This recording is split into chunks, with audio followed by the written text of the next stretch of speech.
भारत का बजट भारत 24 के साथ ये मेगा कवरेज लगातार जारी है और ये भी तय है कि बजट पेश होने से पहले सरकार को एक बड़ी राहत जीएसटी कलेक्शन के तौर पर मिली है। इतिहास में दूसरा सबसे बड़ा जीएसटी कलेक्शन जनवरी के महीने में किया गया है और जाहिर बात है आज तमाम सुधारों की उम्मीद बजट पेश होने के साथ की जा रही है और भारत 24 की भी खास तैयारी है। मेहमानों का बड़ा पैनल हमारे साथ लगातार बना हुआ है। इसके साथ ही लॉजिक सेंटर पर हमारे साथ शाजिया जुड़ी हुई हैं, साथ ही किसान सेंटर पर हमारे साथ मौजूद है पूजा। लेकिन इसी बीच में तस्वीरें निर्मला सीतारमण की इस वक्त आपको नजर आ रही हैं।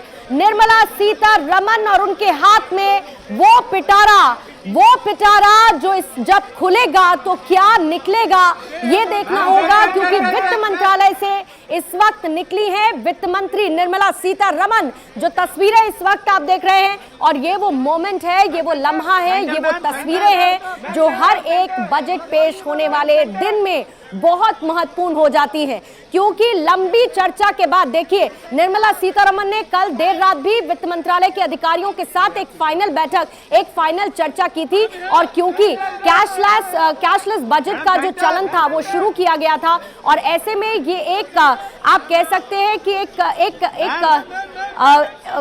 काइंड ऑफ प्रेजेंटेशन है बजट की जो इस वक्त निर्मला सीतारमण के हाथ में आपको नजर आ रही है, क्योंकि वित्त मंत्रालय से राष्ट्रपति भवन अब जाएंगी निर्मला सीतारमण और उनके हाथ में वो पिटारा है जो खुलेगा। लोगों की उम्मीद कितना ज्यादा पूरा करेगा, क्योंकि लोक लुभावन बजट हो सकता है क्या, कैसे विकास की पटरी पर भारत आगे बढ़ता हुआ नजर आएगा, कैसे इन तमाम चीजों को मद्देनजर रखते हुए तमाम बैठकों के बाद इस बजट को तैयार किया गया है। ये टैब आपने देखा और निर्मला सीतारमण के हाथ में ये टैब अब वो वित्त मंत्रालय से इस वक्त निकली हैं और इसके बाद राष्ट्रपति भवन के लिए रवाना हो चुकी है, जैसी तस्वीरें इस वक्त आपने देखी हैं। और ये है उम्मीदों का पिटारा जिसका बेसब्री से इंतजार लगातार लोगों को है।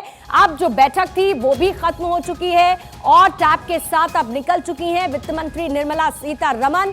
अधिकारियों के साथ फाइनल बैठक देर रात तक चलती रही और उसके बाद आज का वो दिन जब बजट पेश होना है, इसके बाद सीधे राष्ट्रपति भवन यहां से निकली हैं वित्त मंत्री निर्मला सीतारमण, रवाना हो चुकी हैं राष्ट्रपति भवन के लिए और इसके बाद 11 बजे ठीक उनका संबोधन शुरू होगा या बजट में क्या कुछ शामिल किया गया है वो देखने को मिलेगा। ये है टैब यानी कि बजट की कॉपी जिसमें है और वो बजट जो आगे की रूपरेखा तैयार करेगा, भारत के लिए विकास के पथ पर कैसे भारत आगे बढ़ेगा, क्या कुछ प्रावधान बजट में कौन कौन से क्षेत्र के लिए शामिल किए गए हैं, इस पर भी खास फोकस रहने वाला है जब 11 बजे अपना बजट पढ़कर सुनाएंगी वित्त मंत्री निर्मला सीतारमण।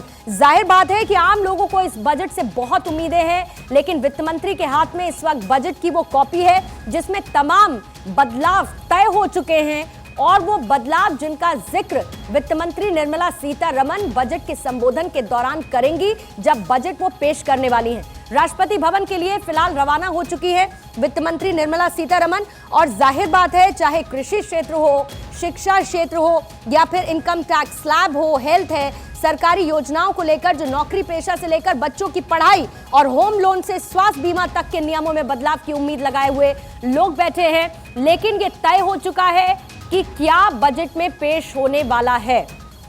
अब राष्ट्रपति भवन के लिए वित्त मंत्री निर्मला सीतारमण इस वक्त रवाना हो चुकी हैं और साथ ही 11 बजे वो बजट पेश करेंगी। ये बजट भी जैसा कि बीते 2 साल से हम देख रहे हैं पेपरलेस बजट होगा और पेपरलेस बजट अभी इस वक्त आप देख रहे हैं जिसमें वो कॉपी है जिस बजट को पेश किया जाएगा। देखिए सबसे बड़ी बात, एक तरफ कैशलेस इकोनॉमी की बात करते हैं, हम आगे बढ़ते हुए डिजिटल इंडिया की बात करते हैं और इस बार का जो थीम है वो डिजिट ऑल रखा गया है। हर बार का एक थीम होता है बजट का, इस बार का डिजिट ऑल थीम है और उसी के साथ अब ये कॉपी लेकर रवाना हो चुकी हैं राष्ट्रपति भवन के लिए वित्त मंत्री निर्मला सीतारमण।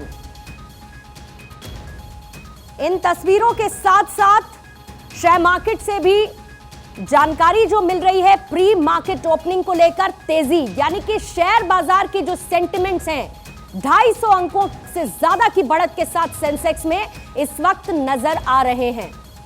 मिश्रा जी, एक रिएक्शन जल्दी से इन तस्वीरों के साथ, या अमूमन हम देखते हैं और अब तो देखिए पेपरलेस बजट का जो चलन है शुरू हुआ वो कंटिन्यू रहेगा, लेकिन ये तस्वीर कितनी महत्वपूर्ण हो जाती है क्योंकि यह है उम्मीदों का वो पिटारा जो अभी खुला नहीं है और खुलेगा तब पता चलेगा कि किसको क्या मिला है। मैम देखिए, इसके बहुत बड़े मायने हैं। पहली चीज़ तो ये देखिए कि डिजिटलाइजेशन, अगर आपको विश्वगुरु बनना है तो डिजिटलाइजेशन बहुत ज़रूरी है, जिसकी शुरुआत ये भारत सरकार ने कर दी है। इसमें पूरे साल भर का लेखा जोखा है कि एक आम आदमी से लेके खास आदमी तक, इंडस्ट्रीज, सारे कोर सेक्टर्स और ग्लोबल लेवल पे भारत को कैसे मजबूत बनाया जाए, सारी चीज़ें इसमें दी जाएंगी। दूसरी सबसे इम्पॉर्टेंट चीज़ है कि पेपरलेस इनिशिएटिव को मैं बहुत अच्छा मानता हूँ। वृक्ष वगैरह कटने नहीं चाहिए, ये एक बहुत अच्छा इनिशिएटिव रहेगा। चौथी सबसे इम्पॉर्टेंट चीज़ है कि जो मुझे लगता है अब की बार जो बजट होगा ना, वो फोकस इस चीज़ पे नहीं होगा कि किसी को अपीजमेंट करना है या प्लीज करना है। कोर सेक्टर्स को, शेयर मार्केट में देखिए आप तेजी आ रही है। अभी 2-3 दिन पहले काफ़ी शेयर मार्केट में बवाल मचा था, डाउन जा रहा था, सेंसेक्स वगैरह गिर रहा था। तो ये बजट पूर्णतया आशावादी होगा। शेयर मार्केट को भी उछलना चाहिए और कोर सेक्टर में जो इन्वेस्टर्स हैं वहाँ पे भी एक बूस्टअप, स्पीड अप मिलना चाहिए। एग्रीकल्चर में भी मिलना चाहिए, एमएसएमई को भी मिलना चाहिए और आम आदमी को राहत भी डेफिनेटली मिलनी चाहिए। लेकिन गर्ग सर, ये कैसे तय होता है? क्योंकि हम ये देखते हैं कि हर एक ऐसा क्षेत्र है जिसको हमें आगे बढ़ाना है, फिर चाहे आप इंफ्रास्ट्रक्चर की बात करें, आप निवेश को लेकर लोगों का जो एक रुझान है वो और ज्यादा बढ़ता हुआ नजर आए, या फिर हम शिक्षा के क्षेत्र की बात करें, स्वास्थ्य के क्षेत्र की बात करें, कोई मुझे नहीं लगता कि देश को आगे बढ़ाने के लिए ऐसा क्षेत्र है जिसमें कटौती की जा सकती हो। और ऐसे में आम लोगों को भी आपको सेटिस्फाई करना है या आम लोगों को भी एक राहत देनी है। तो जब एक बजट को तैयार किया जाता है तो प्रायोरिटीज कैसे तय होती हैं कि क्या करना है और क्या नहीं करना है इस बार के बजट में? कम से कम देखिए, जब भी बजट तैयार किया जाता है तो बेसिक नीड्स को सबसे पहले सामने रखा जाता है, जिसमें हम कटौती नहीं कर सकते। आपने 2-3 सेक्टर्स की बात की, एजुकेशन सेक्टर है, हेल्थ सेक्टर है, इनमें और सबसे बड़ा डिफेंस सेक्टर है। इनमें आप कटौती करने की सोच ही नहीं सकती, बल्कि इसमें तो आपको बढ़ाना पड़ेगा, कुछ ना कुछ बजट में एक्स्ट्रा ऐड ऑन करना पड़ेगा। तो इसको कटाने की बजाय हम जो ध्यान देने वाली चीज़ है वो है कलेक्शंस पे। टैक्स कलेक्शन कैसे बढ़ाया जाए। इनकम टैक्स की आप चर्चा कर रही थी। जो मिडिल क्लास है और जो सैलरीड क्लास है वो तो ये अपेक्षा करता है कि कहीं ना कहीं थोड़ी छूट बढ़ा दी जाए, डिडक्शंस को कुछ बढ़ा दिया जाए। जैसा सुनने में आ रहा था कि जो मिनिमम स्लैब है उसको थोड़ा बढ़ाया जाएगा। लेकिन मिश्रा सर, पिछले कुछ दिनों में ये जो टैक्स कलेक्शंस है ये तो कुछ बेहतर हुआ है। इसको लेकर सरकार की तरफ से भी जी काफी नहीं, केवल बेहतर नहीं हुआ है, जबरदस्त परफॉर्मेंस है। आप ये देखिए 1.25 लाख करोड़ पर मंथ कभी डाटा निकलता था, फिर 1.335 को क्रॉस हुआ, 1.5 हुआ। आपका क्वेश्चन बड़ा जेन्युइन था स्ट्रेटेजिक वे में कि ये बजट को डिसाइड कैसे किया जाता है। शुरू में ही हम लोगों ने बात की थी इकोनॉमिक सर्वे। ये इकोनॉमिक सर्वे एक एक सेक्टर को देखा जाता है और ग्लोबल परिस्थितियों के हिसाब से मैच किया जाता है। पहला फोकस ये होता है, जो आपने पूछा कि भाई इतनी जनसंख्या, इतने लोग, इतने सेक्टर, किस किस की जो है मुरादों को पूरा किया जाएगा। ये सारा डिपेंड होता है कि अगर गवर्नमेंट कैश रिच है, गवर्नमेंट के पास पैसा है, तो गवर्नमेंट इसकी व्यवस्था करती है कि जो हम दे रहे हैं वो 2 पैसे ज्यादा होकर के इनकम के रूप में हमारे पास वापस कैसे आए। इसका ताजा और लाइव एग्जांपल है कि आप देखिए टैक्स कलेक्शन जो है इतना ज्यादा बढ़ गया है, जीएसटी इतना ज्यादा बढ़ गया है। जी, अभी मैंने उसका जिक्र किया मिश्रा जी, इतिहास में दूसरा सबसे बड़ा जनवरी में जीएसटी कलेक्शन, और ये जाहिर है सरकार को एक बेहतर उम्मीद देता है प्री बजट। ये तो अभी देखिए, मैं इसको भी बड़ा नॉमिनल मानता हूं, क्योंकि पीछे के फिगर, पीछे सालों के 2014 के पहले टैक्स कलेक्शन में रिफॉर्म देखिए। अभी भी आप अगर टैक्स कलेक्शन का फिगर देखेंगे तो मेरे ख्याल से 10-12% से ज्यादा लोग टैक्स नहीं देते हैं यहाँ पे। अगर 80% ये चीज चला जाए तो कलेक्शन क्या, आइडियली अगर देखा जाए कि हर आदमी अगर टैक्स देने लगे, चाहे 1 रुपए टैक्स बने चाहे जो बने, फिर कलेक्शन क्या होगा। तो इसीलिए 1.5 lakh crore rupees per month को मैं बहुत बेयर मिनिमम और बेसिक मानता हूं। संभावनाएं इसमें अपार है। और इस बजट में देखिएगा टैक्स कलेक्शन को लेके भी या आगे भी ऐसे रिफॉर्म किए जाएं कि ज्यादा से ज्यादा लोग टैक्स पे करें, कोई छूट ना जाए, कोई भागने ना पाए, काला बाजारी वगैरह या टैक्स की चोरी को रोका जाए। ठीक है, ये तस्वीरें भी लगातार हम दिखाते रहेंगे। गर्ग सर, आपसे भी मैं रिएक्शन लूंगी, लेकिन क्योंकि ये भारत के बजट के लिए भारत 24 पर जो खास तैयारी की गई है, हमने किसान सेंटर भी तैयार किया है। लॉजिक्स मॉल में भी तमाम मेहमान शाजिया के साथ वहां पर मौजूद हैं और पूजा के साथ मौजूद हैं। किसान सेंटर में वो किसान जो अपनी बात कर रहे हैं, और पूजा इसीलिए आपके पास आते हुए क्योंकि किसानों को इससे पहले हमने देखा, देखिए कृषि बजट जो है उस पर खास फोकस होता था, फिर सब मर्ज हो गया, और ऐसे में किसानों को बड़ी उम्मीद होती है कि उनके लिए बजट से क्या निकल कर आएगा। अगर मैं एक पॉइंट पर फोकस करूं और आप किसानों से बात कीजिएगा, किसान सम्मान निधि, क्या उसको लेकर किसानों को इस बार बड़ी उम्मीदें हैं कि बजट से उनके लिए बेहतर निकल कर आएगा और जो किस्त की रकम है वो बढ़ती हुई भी दिखेगी? देखिए, बिल्कुल आज अभी हम खेतों के बीच में हैं और यहाँ पर इतनी कड़ाके की सर्दी है कि यहाँ पर महसूस किया जा सकता है कि हमारा जो अन्नदाता, जो हमारा किसान है, वो चाहे कड़ाके की सर्दी हो या फिर जला देने वाली धूप, उसमें हमारे देश के लिए अन्न उगाता है और मेहनत करता है। लेकिन आज वो अन्नदाता क्या सोच रहा है, क्या अपेक्षा रखता है, उसको लेकर बात करेंगे। नागर साहब हमारे साथ में। नागर साहब, किसान सम्मान निधि को लेकर क्या अपेक्षाएं आपकी हैं? बजट में आपको लगता है कि इस बार किसानों का ख्याल रखा जाएगा? बिल्कुल, बजट में किसानों का ख्याल रखा जाएगा, ये हमें आशा उम्मीद दोनों सरकार से हैं।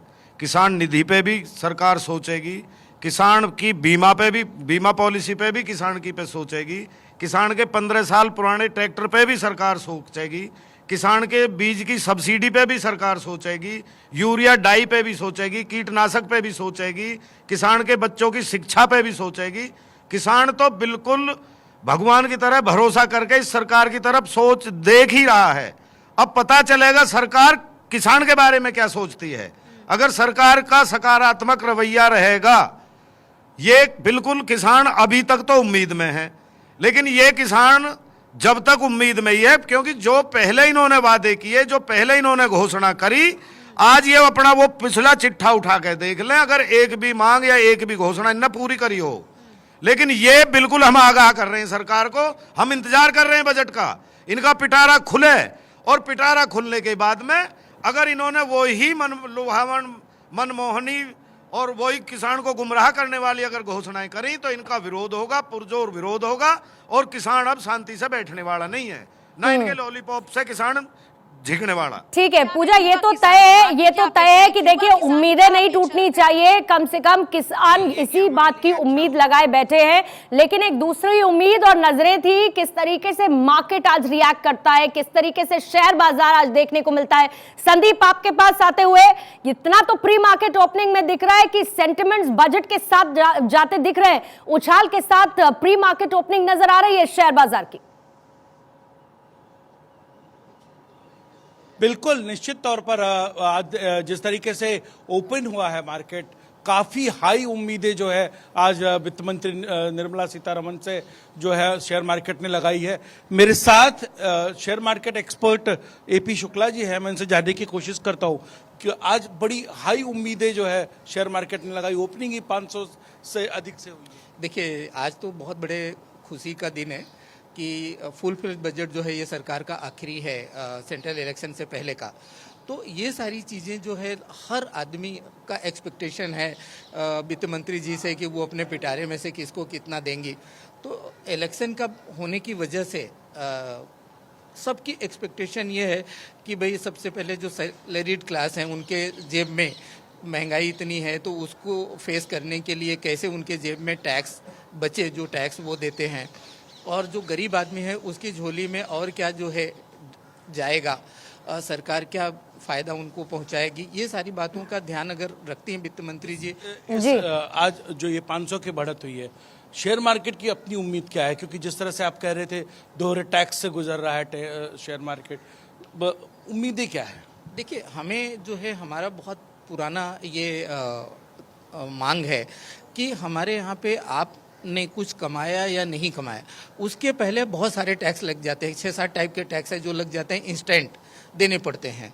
एक्सचेंज को चार्जेस देने पड़ते हैं, सेबी को चार्जेस देने पड़ते हैं, स्टैम्प ड्यूटी देनी पड़ती है, और ब्रोकरेज देनी पड़ती है, जीएसटी देनी पड़ती है, plus security transaction tax, income tax जो है, इनकम पे टैक्स होना चाहिए, ना कि ट्रांजैक्शन पे।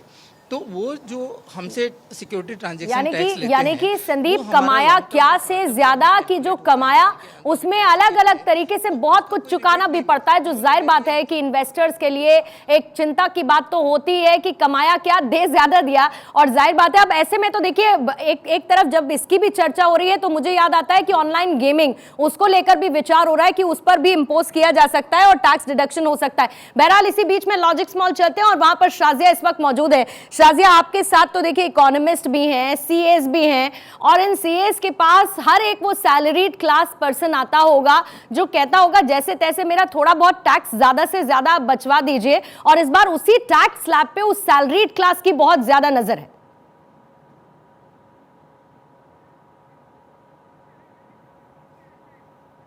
जाएंगे शाजिया के पास, क्योंकि उनके पास जो मेहमान है इसे लेकर हम लगातार चर्चा कर रहे हैं कि किस तरीके की अर्थव्यवस्था हम आगे बढ़ते हुए देख रहे हैं, और इसी बीच में मेहमानों से भी हम लगातार चर्चा कर रहे हैं। अमित मिश्रा विजय चौक से इस वक्त हमारे साथ जुड़े हुए हैं, सीधा उनके पास चलेंगे। अमित, इतना तो क्लियर है, तय है कि उम्मीदों का बजट, उम्मीद लगातार लोगों की बनी हुई है कि आज जब ये पिटारा खुलेगा तो बहुत कुछ मिलेगा, लेकिन किस तरीके से एक बैलेंसिंग व्यू आज के पेश होने वाले बजट में देखने को मिलेगा? कोई बहुत खुश होगा तो हो सकता है कि कोई निराश भी हो।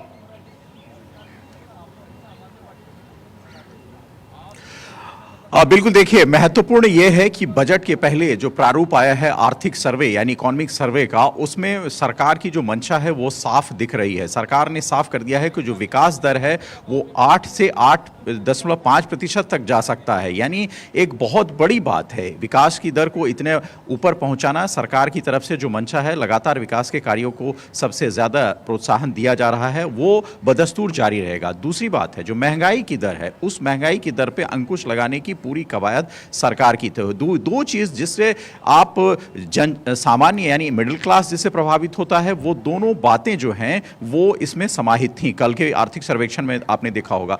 कुल मिलाकर जो है बजट में इस वर्ष ये चौथा बजट होगा और इसके बाद जो है वो अंतिम बजट पेश किया जाएगा। तो इस साल सरकार की कोशिश ये है कि जो विकास के कार्यों में थोड़ी बहुत रुकावट कहीं आई है या किन क्षेत्रों में, जैसे शिक्षा, स्वास्थ्य, सड़क परिवहन, इन क्षेत्रों में सरकार की मुख्य तौर पर सरकार इसमें विकास चाहती है और यहाँ फंडिंग की बहुत ज़्यादा ज़रूरत है। उसी तरह ह्यूमन रिसोर्सेज का जो मामला है, हालांकि भारत का इंडेक्स उस विषय में थोड़ा नीचे है, जिसको विपक्ष इस बात को लगातार उठा रहा है, लेकिन फिर भी मैं बताऊं कि ह्यूमन रिसोर्स के लिए सरकार इस बजट में बहुत कुछ करने वाली है। तो ये तमाम ऐसी चीजें हैं जो मूलभूत समस्याओं से। ठीक है अमित, और ये भी कहा जा रहा है कि सभी की बेहतरी के लिए ये बजट है और इस बजट को बस 11 बजे पढ़कर सुनाएंगी वित्त मंत्री Nirmala Sitharaman. Shazia, back to you. मेरा सवाल यही था कि आपके साथ जो सीएस और जो इकोनॉमिस्ट मौजूद है, उन सीएस के पास वो सैलरीड क्लास व्यक्ति जरूर आता होगा, और कैसे थोड़ा बहुत टैक्स बच जाए उनका, कैसे उनकी सेविंग्स में इजाफा हो जाए, इसकी कोशिश वो करता हुआ नजर आएगा। इस बार टैक्स स्लैब पर कितनी उम्मीद रखनी चाहिए एक सैलरीड क्लास पर्सन को? बिल्कुल, ये सबसे बड़ा सवाल है और इस सवाल का जवाब तो हमें 11 बजे मिलेगा। पूर्णिमा 9:17 का समय हुआ है। 2.5 घंटे से भी कम का समय, मैं कहूंगी 2 घंटे से भी कम का समय अब रह गया है जब देश का बजट दुनिया के सामने होगा। एक बार फिर से उसी बात को दोहराते हुए कुणाल जी का मैं सीधा रुख कर रही हूं। कुणाल जी, देश की अर्थव्यवस्था को 5 ट्रिलियन का बनाने के लिए सरकार की नजर फिजिकल डेफिसिट को घटाने पर होगी इस बार, क्योंकि इसके बिना 5 ट्रिलियन की इकोनॉमी का जो सपना है वो संभव नहीं हो पाएगा। बिल्कुल, 5 ट्रिलियन डॉलर की इकोनॉमी बनाने की ये कॉन्वर्सेशन हम सुन रहे हैं करीबन 8 साल से, लेकिन इसके लिए जो एग्जैक्ट स्टेप्स लिए जाने हैं वो अभी भी कहीं ना कहीं गैप है उसके अंदर। एंड जो मैं बार बार बात दोहरा रहा हूँ, इंडिया का टाइम आ गया है, इंडिया का टाइम आ गया है। ये चीज इंडिया नहीं बोल रहा है पर पूरी दुनिया बोल रही है। सो इंडिया के अंदर से आवाज निकलनी बड़ी जरूरी है, और जो छोटा छोटा थ्रस्ट है जो मैन्युफैक्चरिंग सेक्टर के ऊपर है, उसके ऊपर बढ़ावा दिए बिना इंडिया आगे नहीं बढ़ पाएगा। दूसरा एक बड़ा इंपॉर्टेंट पॉइंट है, आप अभी ऑटोमोबाइल सेक्टर की बातें कर रहे थे। ऑटोमोबाइल सेक्टर इंडिया का लगभग 35% मैन्युफैक्चरिंग फोकस्ड एरिया है और करीबन जीडीपी में 7% के आसपास की इसकी कंट्रीब्यूशन रहती है। गवर्नमेंट ने ईवी के लिए जो करा है बहुत कम करा है मेरे हिसाब से। अगर गवर्नमेंट चाहती है कि ऑटोमोबाइल सेक्टर के अंदर एक और रेवोल्यूशन आए, सबसे पहले तो कंपोनेंट जो हैं, ये समझने की बात है कि ईवी व्हीकल जो बन के आती है, तैयार होके आती है, उसके ऊपर 5% जीएसटी लगता है, लेकिन उसके कंपोनेंट्स पे 18% जीएसटी लगता है। तो कहीं ना कहीं सबसे बड़ा कारण है कि जनता ईवी के प्रति आकर्षित तो होती है, लेकिन उसको खरीदने जब जाती बना ही है नहीं तो पाएंगे उसको आप बहुत महंगा 18% का। अगर आप कंपोनेंट, कहीं ना कहीं समानता नहीं है लोगों की सोच में। कुछ लोग कुछ सोच रहे हैं, कुछ लोग कुछ सोच रहे हैं। सो सबको एकजुट होकर कम से कम एक कॉमन पॉलिसी तो बनाइए। अगर कॉमन पॉलिसी नहीं बनेगी, कंपोनेंट आप कर रहे हैं 18% पे, आदमी को कर रहे हैं 5% पे, सामान जब बिक रहा है तो 5% पे बिक रहा है, बनने में ही पैसा इतना लग रहा है तो बिकेगा कैसे आगे। प्लस कुछ स्टेट्स ने इंसेंटिव दिया हुआ है ईवी व्हीकल्स खरीदने के लिए, कुछ स्टेट्स ने नहीं दिया हुआ है। सो कहीं ना कहीं ऐसे ऐसे सेक्टर्स आइडेंटिफाई करने की जरूरत है। अब जैसे इंडिया को अगर एक $5 ट्रिलियन की इकोनॉमी बनना है तो कहीं ना कहीं एजुकेशन और स्किल डेवलपमेंट के ऊपर बहुत मेजर फोकस चाहिए। हमारे देश का बच्चा आज की डेट में हायर एजुकेशन, मतलब 10वीं 12वीं के बाद जो कॉलेज एजुकेशन में इनरोलमेंट रेशियो है वो बहुत ही कम है। अभी जैसे मैंने कुछ देर पहले पॉइंट बताया, इंडिया वर्ल्ड की सबसे पॉपुलिस्ट, सबसे ज्यादा लोगों वाली कंट्री बनने वाली है। इंडिया से ज्यादा यूथ किसी के पास नहीं है। 25% यूथ इंडिया का 14 साल से कम की उम्र का है, लेकिन हमारा एजुकेशन स्तर एकदम ही निम्न है। हमारा एजुकेशन स्तर किसी अंडर डेवलप्ड कंट्री के मुकाबले भी कॉम्पिटिटिव नहीं आ रहा है आज की डेट में। एक डेवलप्ड नेशन के तौर पे अगर आप ग्रॉस इनरोलमेंट रेशियो एजुकेशन का नहीं बढ़ाएंगे, हायर एजुकेशन के ऊपर इंसेंटिव नहीं देंगे, उसको एक कैपिटल सब्सिडी की तरह ट्रीट नहीं करेंगे, तब तक हमारा देश आगे 5 ट्रिलियन से 10 ट्रिलियन डॉलर की इकोनॉमी नहीं बन पाएगा। पहला। दूसरा पॉइंट क्या है कि जैसे अब स्किल डेवलपमेंट, इंडिया ने बहुत कोशिश करी स्किल डेवलपमेंट में आगे बढ़ाने की, लेकिन क्या है, बिना फाउंडेशन के स्किलिंग भी कहां खड़ा हो पाएगा। हमारे यहाँ कंपनियां बहुत कोशिश करती हैं लोगों को। में भी इस बीच 450 अंकों की तेजी है। ये समय का अपडेट है और ये अच्छा अपडेट है, बड़ा अपडेट है। सेंसेक्स से जुड़ी हुई जानकारी अभी इस समय भारत 24 अपने दर्शकों से साझा कर रहा है। पूरे 450 अंकों की बढ़ोतरी दर्ज की गई है। 2 घंटे से भी कम का समय बाकी रह गया है जब भारत का बजट, देश का बजट दुनिया के सामने होगा और दुनिया की निगाहें, क्योंकि हम G20 की अध्यक्षता कर रहे हैं, इस बजट पर टिकी हुई है।